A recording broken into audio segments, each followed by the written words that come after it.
జై గురు దత్తాత్రేయ నమ.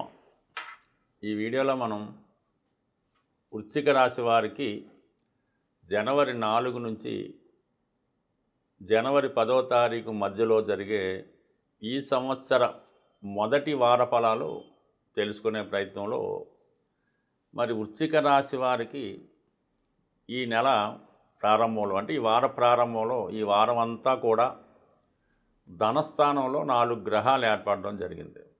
అంటే ఏదైనా ఒక గ్రహం ధనస్థానంలోకి వచ్చినప్పుడు ఆ కారకత్వాల ద్వారా జాతకుడికి ధనయోగం రావడం జరుగుతూ ఉంటుంది. అంటే ధనం అన్నది కేవలం ఈ ధన రూపంలో ఉండే క్యాషే కాకుండా ఏదైనా ఒక మాట సహాయం కానీ ఒక వస్తు రూపంలో కానీ ఇవి కూడా లభించే అవకాశం ఉన్నది.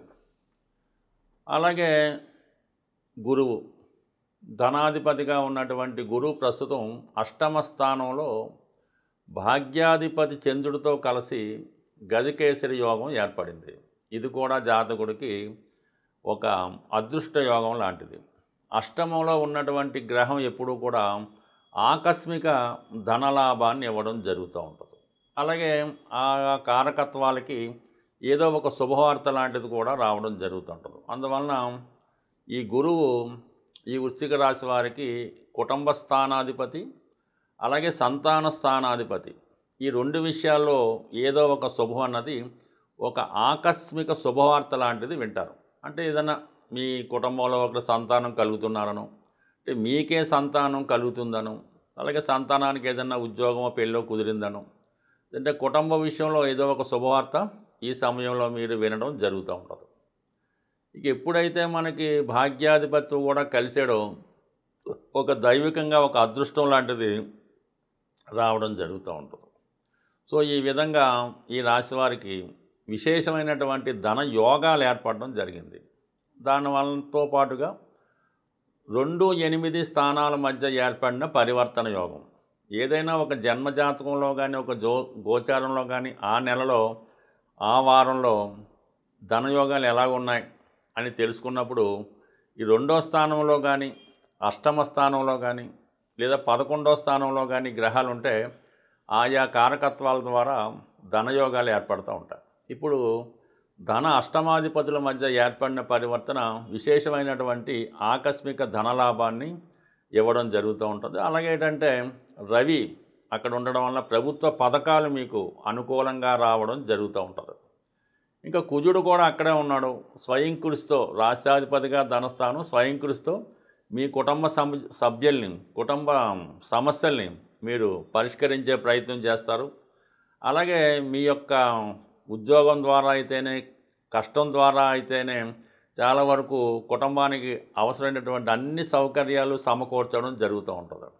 సో ఈ సందర్భంలో కొంతవరకు కుటుంబ సభ్యుల మధ్య కొన్ని అభిప్రాయ భేదాలు మాట పట్టింపులు కూడా రావడం జరుగుతూ ఉంటుంది. అంటే ఇక్కడ ఈ కుటుంబ స్థానంలో తండ్రి కారక గ్రహం రవి, సోదర కారక గ్రహం కుజుడు, అలాగే చిన్నపిల్లలకి అంటే తర్వాత పుట్టిన వాళ్ళకి చిన్న చెల్లెలకి చిన్న తమ్ముడికి కారణమైనటువంటి బుధుడు, ఈ గ్రహాలన్నీ కుటుంబ స్థానంలో ఏర్పడడం వల్ల ఏంటంటే ఎప్పుడైతే ఎక్కడైనా కుజుడు ఉన్నాడంటే అక్కడ కొన్ని డిస్ప్యూట్స్, కొన్ని అభిప్రాయ భేదాలు, కొన్ని పెద్దరకాల మధ్య వచ్చే సమస్యలు లాంటివి రావడం జరుగుతూ ఉంటుంది. మొత్తం మీద ఏంటంటే ఏదో ఒక విషయంలో అది ఆకస్మికంగా వచ్చే ధనం వల్ల, కుటుంబ ఆస్తి కొరకు, లేదంటే కుటుంబ బాధ్యతలు ఎవరు పంచుకోవాలి, తర్వాత వాళ్ళకి ఎవరైనా ఆడపిల్లలు ఉంటే వాళ్ళకి ఎవరు పెళ్లి చేయాలి అన్న విషయంలో, ఈ ధనం ఎవరెంత కంట్రిబ్యూట్ చేయాలి అన్న విషయంలో తీవ్రమైనటువంటి విభేదాలు లాంటివి రావడం జరుగుతుంటుంది. ఏదైనా ఒక మంచి కార్యక్రమం కోసమే అందరి మధ్య కుటుంబ సభ్యుల మధ్య ఏర్పడిన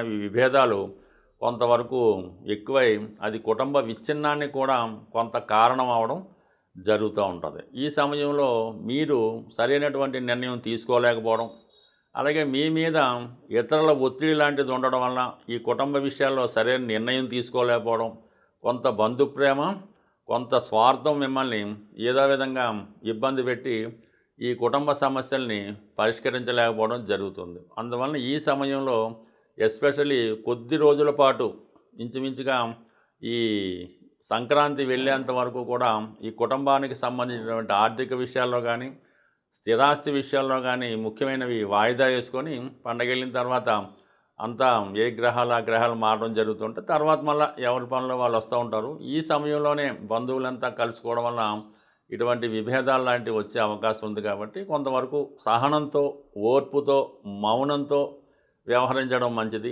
ఏమాత్రం తొందరపడినా చిన్న అవకాశం కోసం మిగతా వాళ్ళంతా ఎదురు చూస్తుంటారు.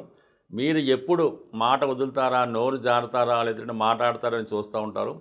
చాలా వరకు మీరు కొంత ఓర్పుతో ఉంటే అన్ని సమస్యలు వాటికవే పరిష్కారం అవడం జరుగుతూ ఉంటుంది. బట్ ఏదైనా 4వ స్థానంలో ఉన్నటువంటి రాహు కొంతవరకు ఏదో ఒక ఒత్తిడి మీ మీద ఏర్పడడం జరుగుతుంటుంది. అంతర్గతంగా మీకు ఉద్యోగపరంగా కూడా ఈ సమయంలో కొన్ని సమస్యలు ఎదురవుతుంటాయి. అయితే ఏదన్నా మీరు రహస్యంగా కొంత పోగొట్టుకున్న ధనం, అది స్పెక్యులేషనో, షేర్ మార్కెట్టో, ఇతర కారణాల వల్ల కొంత ధనాన్ని మీరు నష్టపోయినా ఆ విషయాన్ని కుటుంబ సభ్యులకి మీరు చెప్పలేకపోవడం వల్ల కొంత తర్జన భర్జనలు, కొంత మదన పడడం జరుగుతూ ఉంటుంది. బట్ ఏదైనా ఉన్న విషయాన్ని మీరు పర్ఫెక్ట్గా ఈ సమయంలో చెప్పడం వల్లే మీ యొక్క సమస్యకి పూర్తి పరిష్కారం రావడం జరుగుతూ ఉంటుంది. కాబట్టి కంప్లీట్గా అన్ని విషయాలు దాయకుండా అంతా మీ కుటుంబ సభ్యుల మధ్య మీరు ఓపెన్ అవ్వడం వల్ల మీ సమస్యకి ఫుల్ స్టాప్ పడుతుంది.